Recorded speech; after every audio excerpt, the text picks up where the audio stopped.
স্বাগতম জানাচ্ছি সবাইকে আজকে আমাদের হ্যাপি স্কুলের ক্লাসে। তোমরা জানো যে আমাদের এইচএসসি 2021 সালের পরীক্ষার্থীদের জন্য সাপ্তাহিক অ্যাসাইনমেন্টের ব্যবস্থা করা হয়েছে। তারই ধারাবাহিকতায় আজকে আমি তোমাদের সামনে কেমিস্ট্রি অ্যাসাইনমেন্টের সলভ নিয়ে এসেছি। দেখো, এই অ্যাসাইনমেন্ট কিন্তু একটি সৃজনশীল কাজ। এখানে আমি তোমাদেরকে একটি পরিপূর্ণভাবে ব্যাখ্যা দেওয়ার চেষ্টা করেছি এবং অবশ্যই তোমরা যখন লিখবে তখন তোমাদের সৃজনশীলতা এবং মেধার সমন্বয় করে সেটাকে পূর্ণাঙ্গভাবে প্রকাশ করবে। তাহলে চলো আমরা প্রথমে এই অ্যাসাইনমেন্টের প্রশ্নগুলো আগে পড়ে নিই। দেখো, আমাদের প্রথম প্রশ্নে রয়েছে চার্লসের সূত্র থেকে পরম শূন্য তাপমাত্রা ও পরম তাপমাত্রার স্কেল ব্যাখ্যা। এরপরের প্রশ্নে আমাদের রয়েছে গ্যাসের গতিতত্ত্বের স্বীকার্য সমূহ উল্লেখ এবং এসটিপিতে এক অণু কার্বন ডাই অক্সাইড গ্যাসের গতিশক্তি হিসাব। এরপরে আমাদের কিছু ইনফরমেশন দেওয়া আছে, সেখান থেকে আমাদের যেই গ্যাসগুলো আছে সেই প্রত্যেকটা গ্যাসের মোল ভগ্নাংশ বের করতে হবে। এখানে কিন্তু শুধু মোল ভগ্নাংশ নয়, মোট চাপ, আংশিক চাপ এবং মোল ভগ্নাংশ এই তিনটাই বের করে দেখাতে হবে। এরপর আমাদের যে লাস্ট কোশ্চেনটি আছে সেখানে বলা রয়েছে আদর্শ গ্যাস ও বাস্তব গ্যাসের বৈশিষ্ট্য উল্লেখ করতে হবে এবং মোলার গ্যাস ধ্রুবকের মাত্রা নির্ণয় করতে হবে। তাহলে চলো আমরা এবার এই অ্যাসাইনমেন্টের সলভ দেখে নিই। চলো এবার আমাদের প্রথম প্রশ্নটি সলভ করে ফেলি। চার্লসের সূত্র থেকে পরম শূন্য তাপমাত্রা ও পরম তাপমাত্রার স্কেল ব্যাখ্যা। 1787 খ্রিস্টাব্দে চার্লস স্বতন্ত্রভাবে তাপমাত্রার সাথে গ্যাসের আয়তনের সম্পর্কেও সূত্র আবিষ্কার করেন। একেই মূলত আমরা চার্লসের সূত্র বলে থাকি।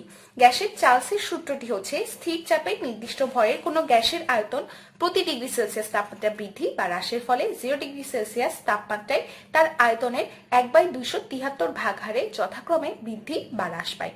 তাহলে আমরা বলতে পারি যে 0 ডিগ্রি সেলসিয়াস তাপমাত্রায় এটাকে ভি নট এবং টি ডিগ্রি সেলসিয়াস তাপমাত্রায় যদি এটা ভিটি হয় তবে আমরা সূত্রানুসারে লিখতে পারি ভিটি ইকুয়াল ভি নট 1+T/273। তাহলে আমরা যদি এখানে সাধারণ যোগ করি তাহলে আমরা এই সমীকরণটা পাই। এবার আমরা বলতে পারি যে সব গ্যাসের ক্ষেত্রে আমাদের এই সমীকরণটি প্রযোজ্য হবে, অর্থাৎ 1 ডিগ্রি সেলসিয়াস তাপমাত্রা বৃদ্ধিতে প্রতিটি গ্যাসের আয়তন তার 0 ডিগ্রি সেলসিয়াস আয়তনের 1/273 অংশ বৃদ্ধি পাবে। আমরা কিন্তু এই ভগ্নাংশকেই মূলত বলে থাকি গ্যাসের প্রসারাঙ্ক। তাহলে চলো আমরা এবার চার্লসের সূত্রের ব্যাখ্যা জানলাম। এবার আমরা এখান থেকে শূন্য তাপমাত্রা এবং পরম তাপমাত্রার স্কেলটা ব্যাখ্যা করব। আমরা একটু আগে চার্লসের সূত্রের ব্যাখ্যা দেখলাম, এবার এখান থেকে আমরা পরম শূন্য তাপমাত্রার ব্যাখ্যাটা দেখব। আমরা যদি চাপ অপরিবর্তিত রাখি এবং তাহলে কোনো গ্যাসের তাপমাত্রা -273 ডিগ্রি সেলসিয়াসে হ্রাস করি তাহলে গ্যাসের আয়তন শূন্য হয়ে যাবে। আমরা কিছুক্ষণ আগে চার্লসের সূত্র থেকে এই সমীকরণটা পাই। যদি আমরা টি এর এখানে -273 দিই তাহলে আমাদের এই ভিটি ইকুয়াল কিন্তু 0 হয়ে যায়। তাহলে আমরা বলতে পারি যে তাপমাত্রায় চার্লসের গ্যাসের আয়তনের বিলুপ্তি ঘটে, অর্থাৎ আয়তন শূন্য হয়ে যায়, তাকেই আমরা পরম শূন্য তাপমাত্রা বলি।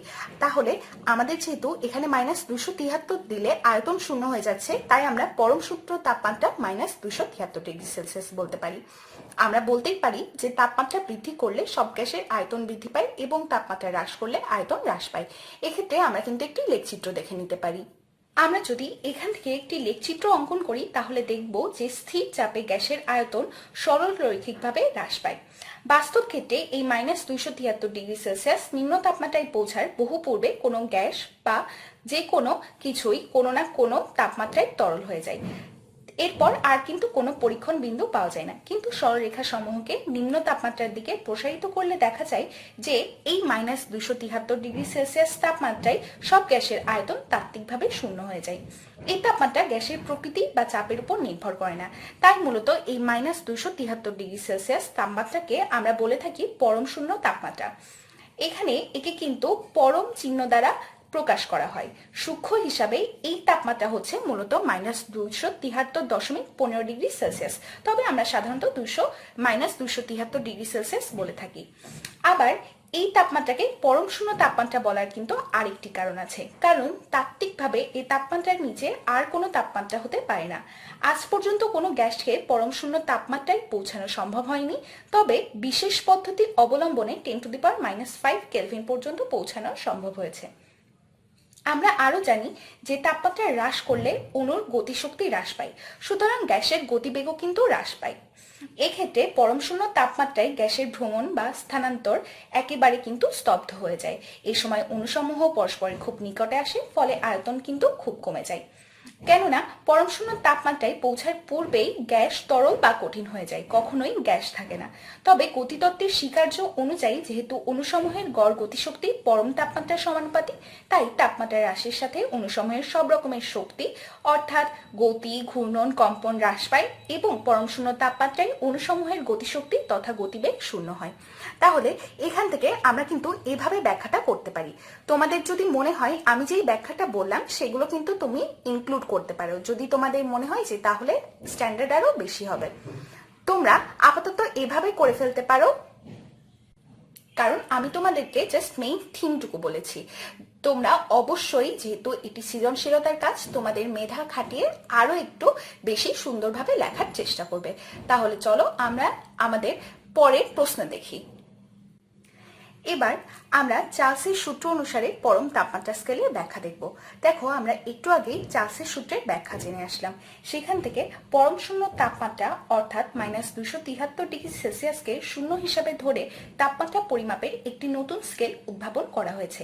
এই তাপমাত্রার প্রতি ডিগ্রির বিভাগ সেলসিয়াস বা সেন্টিগ্রেড স্কেলের বিভাগের সমান।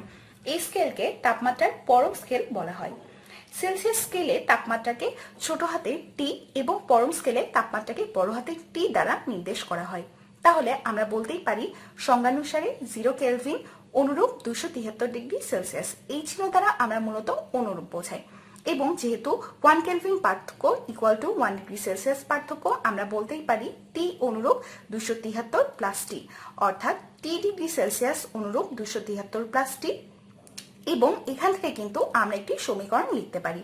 T°C অর্থাৎ তাপমাত্রাকে আমরা টি দ্বারা প্রকাশ করেছিলাম, অনুরূপ 273 প্লাস টি কেলভিন।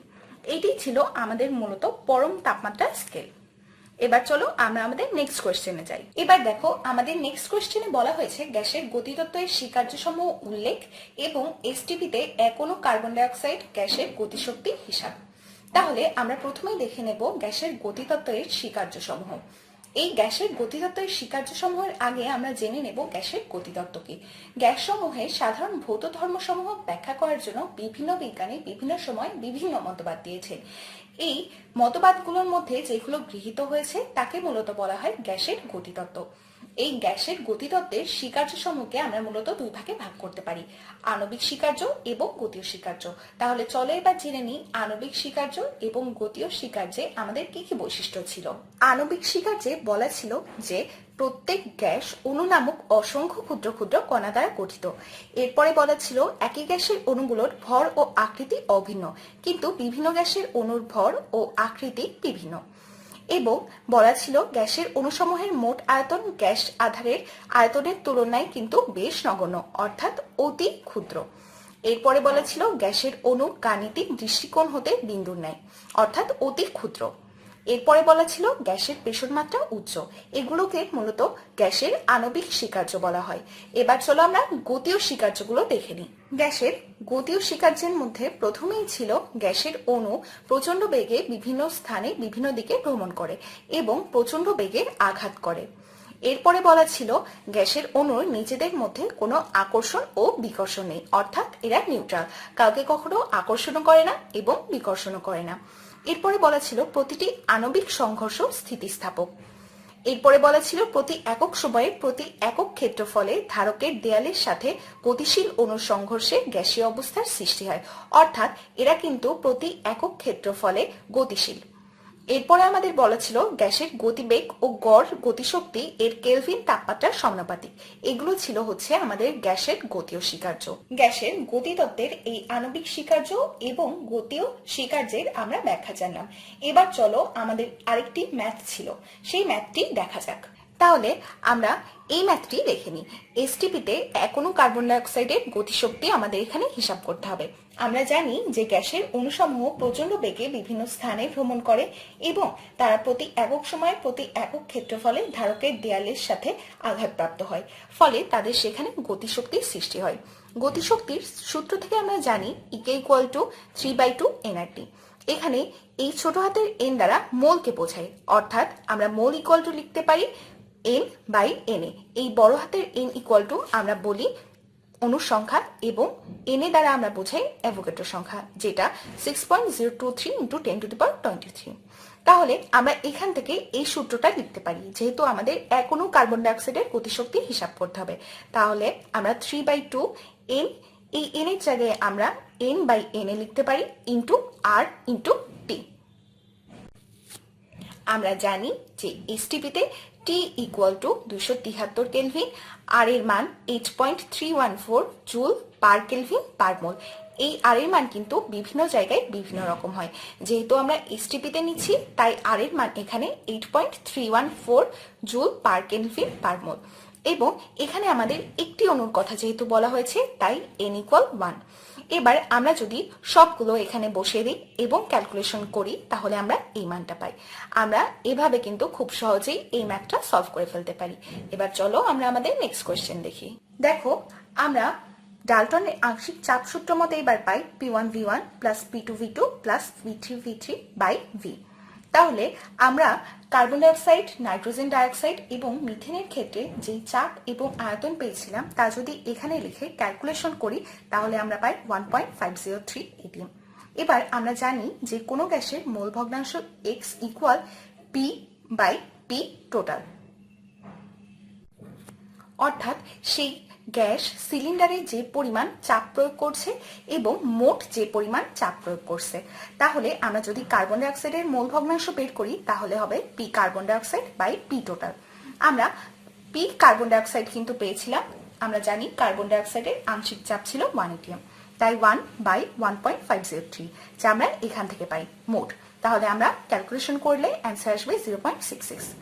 এরপর নাইট্রোজেন ডাইঅক্সাইডের ক্ষেত্রে মোল ভগ্নাংশ x nitrogen dioxide equal to P nitrogen dioxide by P total. এখানে দেখো আমরা নাইট্রোজেন ডাইঅক্সাইডের আংশিক চাপ পেয়েছিলাম 0.98 এবং পি টোটাল ছিল 1.503। যদি ক্যালকুলেশন করি মান আসে 0.65। এরপর যদি মিথেনের মোল ভগ্নাংশ দেখি তাহলে P methane by P total. আমরা মিথেনের আংশিক চাপ পেয়েছিলাম 1.022 বাই পি টোটাল ছিল 1.503। আমরা যদি এবার ক্যালকুলেশন করি পাই 0.68। এভাবে খুব সহজেই কিন্তু আমরা এই ম্যাথটা সলভ করে ফেলতে পারি। তাহলে চলো এবার আমরা আমাদের নেক্সট কোয়েশ্চেন দেখি। এবার দেখো আমাদের একটি ম্যাথ সলভ করতে হবে। ম্যাথটি ছিল স্থির তাপমাত্রায় 1 লিটার সিলিন্ডারে 1 atm চাপে 400 ml কার্বন ডাইঅক্সাইড, 750 পারদ চাপে 500 ml নাইট্রোজেন ডাইঅক্সাইড ও 103.64 কিলো প্যাসকেল চাপে 600 ml মিথেন গ্যাস মিশ্রিত করা হলে প্রত্যেক গ্যাসের মোল ভগ্নাংশ বের করতে হবে। আমাদেরকে প্রথমেই জানতে হবে যে ডাল্টনের আংশিক চাপ সূত্রটা মূলত কি। জন ডাল্টন বায়ু ও জলীয় বাষ্পের মিশ্রণ নিয়ে পরীক্ষাকালীন সময়ে লক্ষ্য করেন যে শুষ্ক বায়ুতে জলীয় বাষ্প যদি আমরা মিশাই তাহলে ওই জলীয় বাষ্পের চাপের সম পরিমাণে চাপ যোগ হয়ে মোট চাপ বেড়ে যায়।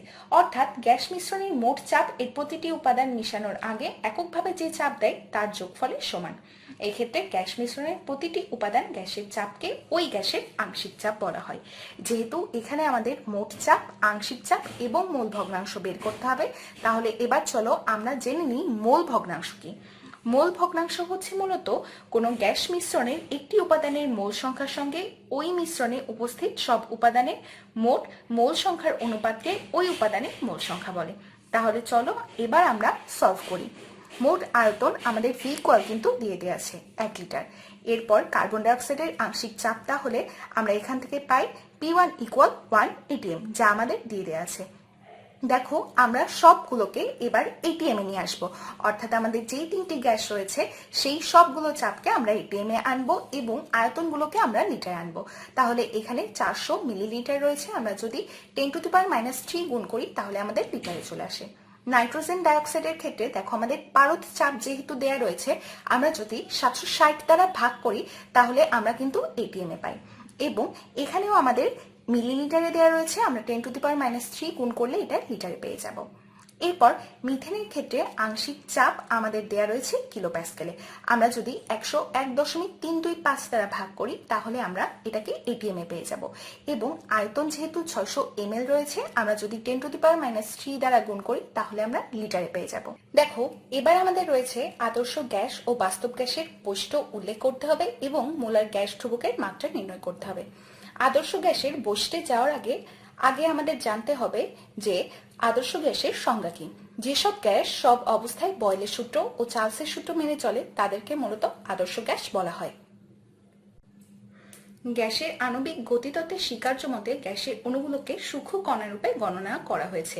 এই কণাগুলো সম্পূর্ণ স্থিতিস্থাপক, কণাগুলোর আয়তন নগণ্য এবং এদের গতিশক্তি কেলভিন তাপমাত্রা দ্বারা নিয়ন্ত্রিত। এসব বৈশিষ্ট্য হচ্ছে মূলত আদর্শ গ্যাসের। তাহলে এখানে আমরা বলতে পারি যে আদর্শ গ্যাসসমূহ পিভি ইকুয়াল এনআরটি সূত্র মেনে চলে। আদর্শ গ্যাসের অণুসমূহের মধ্যে আকর্ষণ বা বিকর্ষণ নেই, অর্থাৎ এরা নিউট্রাল। আদর্শ গ্যাসের মোট আয়তন গ্যাস দ্বারা দখলকৃত আয়তনের তুলনায় খুবই নগণ্য কিংবা ছোট। আদর্শ গ্যাসের অভ্যন্তরীণ শক্তি আয়তনের উপর নির্ভরশীল নয়, অর্থাৎ U/V = 0, এবং আদর্শ গ্যাসের বেলায় সংকোচনশীলতার গুণাঙ্ক হচ্ছে Z = 1। এই আদর্শ গ্যাসের উদাহরণ হিসেবে আমরা কোনো গ্যাসকেই ধরতে পারি না, কারণ আদর্শ গ্যাস একটি কাল্পনিক ধারণা মাত্র। এরপর চলো আমরা দেখি বাস্তব গ্যাসের বৈশিষ্ট্যগুলো কি। এবার আমরা দেখব বাস্তব গ্যাস। যেসব গ্যাস বাস্তবে পাওয়া যায় ও গ্যাস সূত্র মেনে চলে না তাদেরকে মূলত বাস্তব গ্যাস বলা হয়। আন্তঃআণবিক আকর্ষণ ও পরিবর্তনশীল আয়তন বিশিষ্ট বাস্তবে যেসব গ্যাস যেমন hydrogen, nitrogen, oxygen, carbon dioxide, methane ইত্যাদি পাওয়া যায় তাদেরকে আমরা বাস্তব গ্যাস বা অনাদর্শ গ্যাস বলে থাকি। এই বাস্তব গ্যাসের বৈশিষ্ট্য হচ্ছে এরা কখনো পিভি = এনআরটি সূত্র মেনে চলে না, বরং এরা মেনে চলে P+n²A/v², V-nb। এটি হচ্ছে ভ্যান ডার ওয়ালস বলের সূত্র। এটাকে মূলত গ্যাসের চাপ সংশোধন ও গ্যাসের আয়তন সংশোধন করে তৈরি করা হয়েছে। অর্থাৎ দেখো, এখানে P এর সাথে n²A/v² যোগ করা হয়েছে, কারণ বাস্তব গ্যাস যে চাপ প্রয়োগ করে তা একই অবস্থায় গ্যাসটি আদর্শ হলে যে চাপ প্রয়োগ করত তার চেয়ে কম।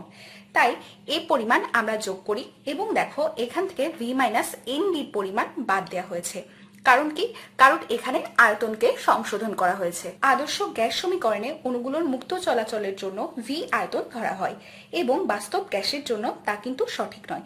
একমোল বাস্তব গ্যাসের অণুগুলোর কার্যকর নিজস্ব আয়তন বি ধরে এন মোল গ্যাসের জন্য ভি আয়তন থেকে এনবি যদি আমরা বাদ দিই তাহলে মূলত আমরা বাস্তব গ্যাসের সমীকরণ পাই।